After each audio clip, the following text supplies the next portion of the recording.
Troisième et dernière orientation que je voulais retenir de ce travail, c'est de former davantage nos enfants, l'ensemble de nos acteurs, à l'esprit critique, ou comme je le disais, plutôt à l'esprit de méthode face à ces transformations. Et je crois beaucoup à cette idée. L'école doit instruire, elle doit aussi faire des républicains, comme disait Buisson, et élever des citoyens, et donc développer la capacité à un recul, à la recherche de sources, à l'esprit critique. Cet esprit critique ou cet esprit de méthode, je veux le dire ici avec beaucoup de force, parce que nous sommes tous des enfants de la République et nous avons à faire ce distinguo. Ça n'est pas le relativisme qui conduit au complotisme. Si on confond ces deux notions, alors on déconstruit progressivement la citoyenneté et on rend les citoyens malheureux. Le relativisme, c'est un comportement qui voudrait dire qu'il n'y a plus de vérité, que tout se vaut, et qu'à la fin, si je suis plus confortable avec une vérité qui est celle de mes amis, je peux m'y réfugier. Et cela conduit au complotisme. L'esprit critique ou l'esprit de méthode consiste à dire que la vérité n'est pas dite par un seul, mais qu'un travail méthodique, que ce travail qui consiste par la vérification des sources, le croisement de celles-ci, la contradiction des arguments, le débat éclairé, je peux me rapprocher, en tout cas construire un chemin qui mène à une vérité, peut-être d'ailleurs provisoire, mais à une vérité. Cet esprit de méthode, c'est celui qui permet de construire la démocratie et l'action efficace et durable en démocratie. Et il est menacé par deux choses. Il est menacé par des puissances autoritaires et par la manipulation de l'information, et tout un champ, en quelque sorte, de pratiques qui viennent empêcher le rapport à la contradiction, la construction de cette contradiction, l'accès aux sources.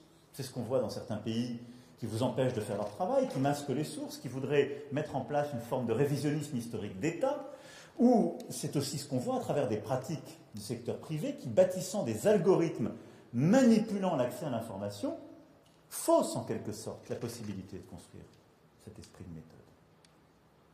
Et donc la première menace, elle est bien là, dans la puissance de ces acteurs économiques ou politiques. La deuxième menace, je le disais, elle est dans l'effondrement de tout rapport à la vérité.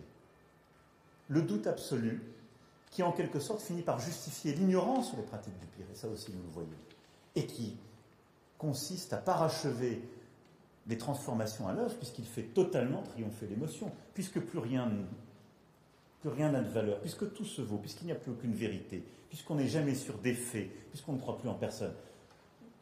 Je décide de croire en qui je veux, je fais ce qui me plaît. Et je bâtis mon comportement sur une série d'émotions, de préférences, je me réfugie dans des bulles. Notre responsabilité à tous est, par l'éducation, la responsabilisation de ce travail, de défendre l'esprit critique ou l'esprit de méthode qui seul fait des républicains et des citoyens. Cette méthode, c'est celle qui est au cœur de votre travail, et c'est celle qui permet seule à une démocratie d'avoir un débat éclairé et à nos compatriotes de pouvoir s'exprimer dans ces débats.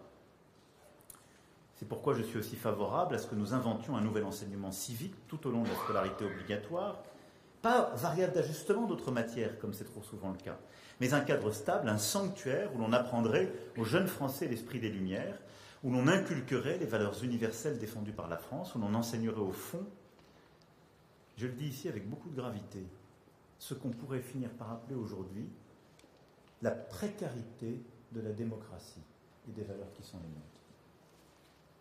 Nos générations sont en train de redécouvrir les démocraties précaires.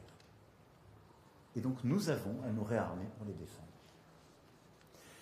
Voilà quelques-unes des grandes orientations que je tire de ce rapport, et je ne veux pas ici être trop long, mais il y a sur la question des algorithmes en particulier des propositions très fortes, et nous aurons collectivement à avoir des débats, sans doute des régulations. Ces plateformes sont des biens communs. Notre recherche doit pouvoir avoir accès à leurs données, à leurs mécanismes de construction, à leurs algorithmes.